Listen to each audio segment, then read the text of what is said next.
গ্রেফতারের ঘটনাকে কেন্দ্র করে এখন অস্থিতিশীল পরিস্থিতি তৈরির চেষ্টা করা হচ্ছে। আমরা স্পষ্টভাবে বলতে চাই, কেউ যদি রাষ্ট্রদ্রোহের মতো ঘটনায় যুক্ত থাকে, সে যেই হোক, যত বড় নেতাই হোক, তাকে কোনো প্রকার ছাড় দেওয়া হবে না।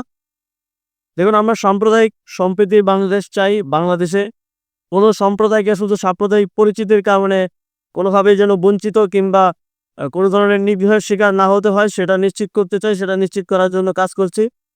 তবে বাংলাদেশের সার্বভৌমত্ব, স্বাধীনতার উপর কোনো প্রকার হস্তক্ষেপ, কোনো প্রকার আঘাত আসে এবং রাষ্ট্রের প্রতি অবমাননা হয়, রাষ্ট্রদ্রোহের মতো ঘটনা ঘটলে সেক্ষেত্রে সরকার অবশ্যই কঠোর ব্যবস্থা নেবে। এবং সেক্ষেত্রে একটা গ্রেফতারের ঘটনাকে কেন্দ্র করে এখন অস্থিতিশীল পরিস্থিতি তৈরির চেষ্টা করা হচ্ছে। আমরা স্পষ্টভাবে বলতে চাই, কেউ যদি রাষ্ট্রদ্রোহের মতো ঘটনায় যুক্ত থাকে, সে যেই হোক, যত বড় নেতাই হোক, তাকে কোনো প্রকার ছাড় দেওয়া হবে না। এবং এবং এক্ষেত্রে এটা সম্প্রদায়ের বিবেচনায় নয়, এটা রাষ্ট্রের বিবেচনায়, রাষ্ট্রের নিরাপত্তা বিবেচনায় আইন শৃঙ্খলা বাহিনী এই ব্যবস্থা গ্রহণ করবে সামনের দিকে। আপনারা তো দেখতেই পাচ্ছেন যে বিভিন্ন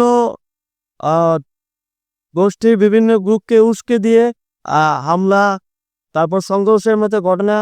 আর গতকাল যে আপনারা দেখেছেন সকালে কিভাবে বিভিন্ন জায়গা থেকে, প্রান্তিক পর্যায় থেকে জনগণকে ভুল তথ্য দিয়ে 1,000 কোটি টাকা দিয়ে ঋণ দেওয়ার স্বপ্ন দেখিয়ে ঢাকায় বিয়ে দেওয়া হয়েছিল একটা অস্থিতিশীল পরিস্থিতি তৈরির জন্য।